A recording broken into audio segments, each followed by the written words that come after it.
Hi everybody.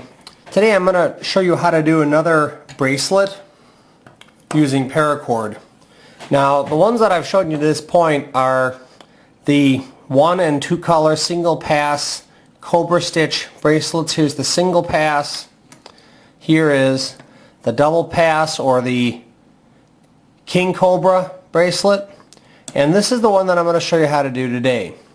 This one is not one that I came up with. I don't think there are any knots that anybody comes up with anymore. They've all been done at some point, but I saw this one on a YouTube channel of a user by the name of PaintballHead03. He calls it his Millipede bracelet.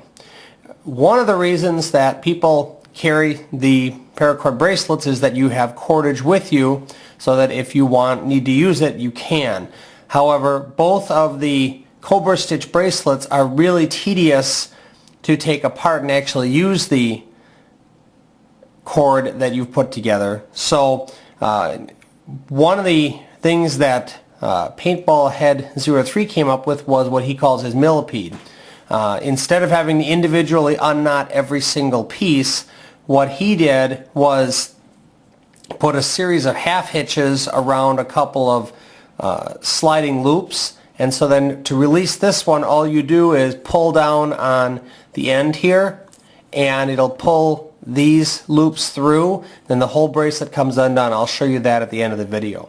But let me show you how this works. A couple of basic tools you want first include a scissors, a lighter for burning the ends of your cord, and this is not necessary, but it's handy to have a marlin spike tool. I'll show you this a little bit later. And then aside from that, you need 2 6-foot sections, 7-foot sections of paracord. Probably 7 feet is better than 6 feet because a little bit of extra never hurt anybody. What I'm going to make here is going to be a bracelet that will fit my wrist. My wrist measures about 8 inches. So the nice thing about this is you can adjust the length on this right down to the bitter end. First place that I start is I'm going to make a couple of loops, and these loops are going to be 12 inches long. And regardless of the size of your wrist, I'd use a 12-inch loop because that gives you enough rope to be able to do what you need to with it. So I'm going to start out with a 12-inch loop. I'm going to grab the end here. Now this is going to be real important. Watch. This is the working end of the rope. I'm going to take the working end of the rope and I'm going to bring it through here. So the working end of the rope, the short end of the rope, is the part that slides. Snug this down, and I'm going to make about an 8-inch loop, and I'm going to leave a 4-inch tail on it. So there's my 8-inch loop, roughly, and then I've got about, got a little longer than that. I got about, an 8-inch tail. That's fine, not a big deal. So that's the first piece of cord.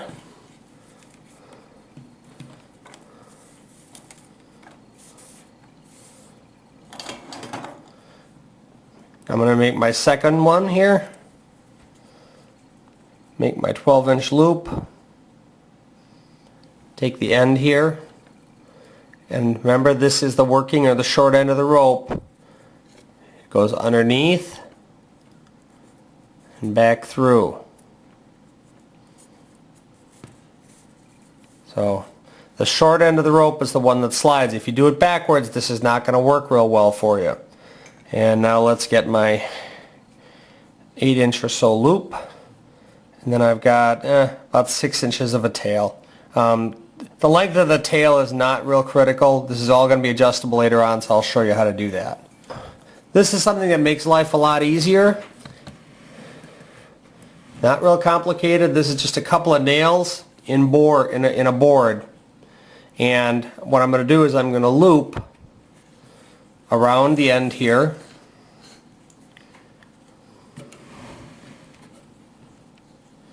and then I'm going to loop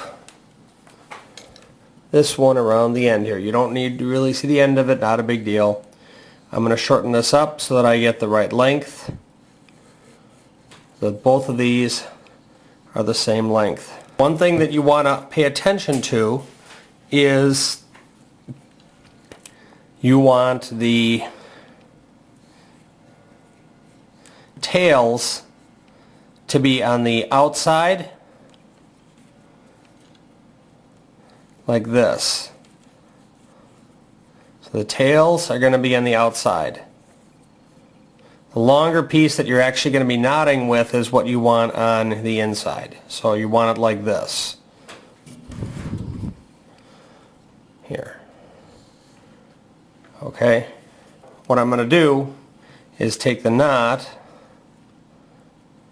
and I'm going to go underneath and then back through here.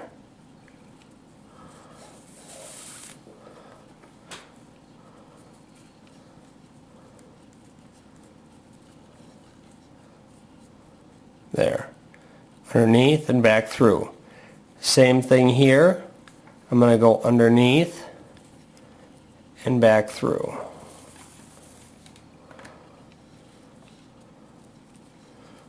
Now I snug this up. The hardest part with this bracelet is keeping these knots tight consistently, because if you don't, the bracelet's going to look like hell. So, there, that's the initial knot.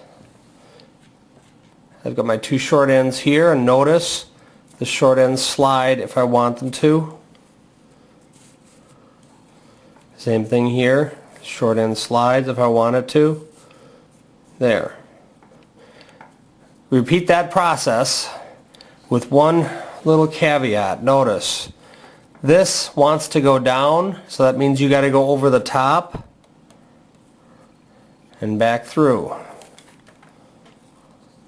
and snug it down. This one wants to go down, so I'm going to go over the top and back through. Snug it down.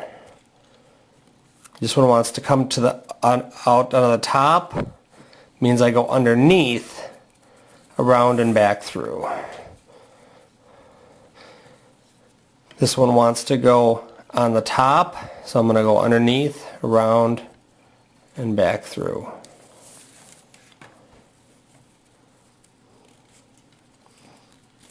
Okay, now notice all four of these cords are going to stack on top of these cords stack on top of each other, so it forms a square, two across and two down. And so this bracelet is going to be a little bit thicker than the King Cobra. Again, wants to go down, which means I go up, around and underneath. Snug it down. This one wants to go down, which means it's going to go up, back around, and underneath. Now you can see the bracelet starting to take shape. This wants to come up, which means I'm going to put it down, around, and back underneath. This one wants to come up. It's going to go down, around, and back underneath.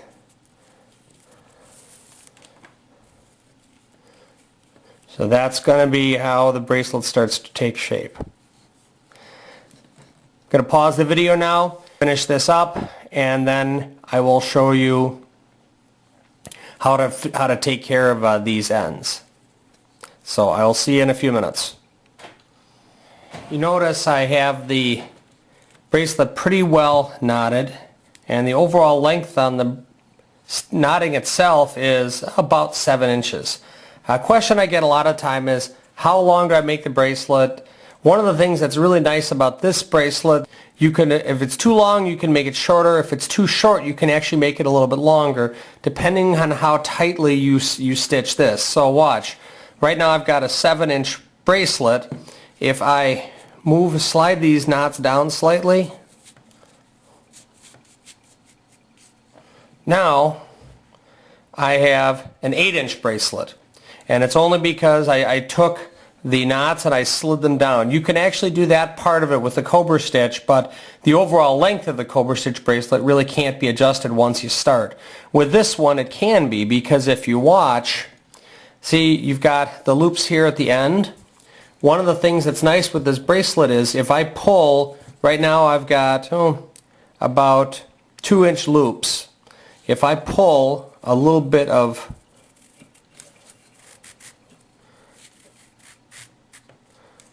cord out of here, these loops are more like 1 inch. So when you pull on this end, this loop is going to get shorter. I've not found a good way to get a buckle on here, so the way we're going to fasten it is by putting, I guess you call it a false Turk's head on one end, and then that knot goes through the loop on the other end here. And this is how you're going to secure the bracelet. Okay, so that's how you're going to put it around your wrist.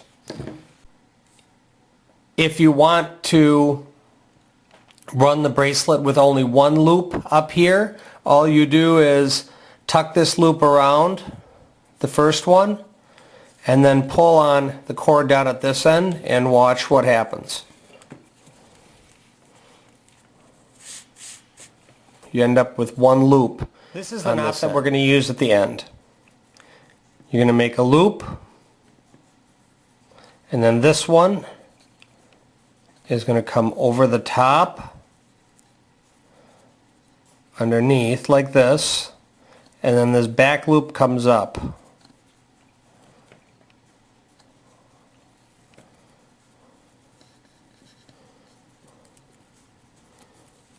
There.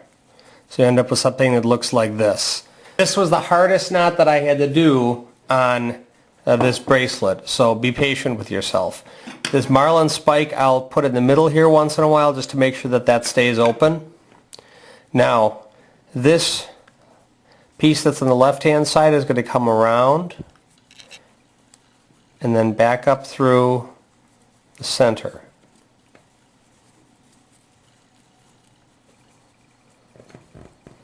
There. This piece is going to go around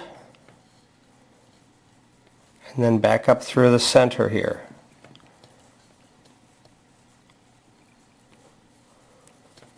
So both of these pieces come out in the same place. This knot's going to require a little bit of dressing, which means you're going to have to figure out exactly where everything comes from and where everything goes to. And you're going to have to snug it up a little bit.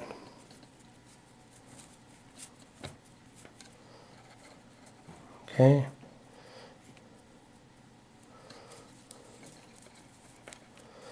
But in the end, it's going to look something like this. Again, I know it's not overly pretty, but it definitely serves the function.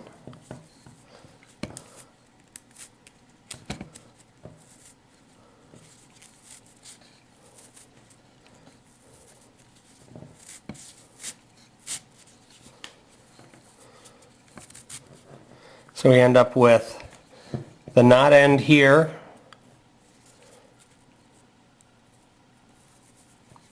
and then we end up on the other side with two loops. Like I showed you earlier, if you want just one loop, you tuck this loop over the top and pull the rope out.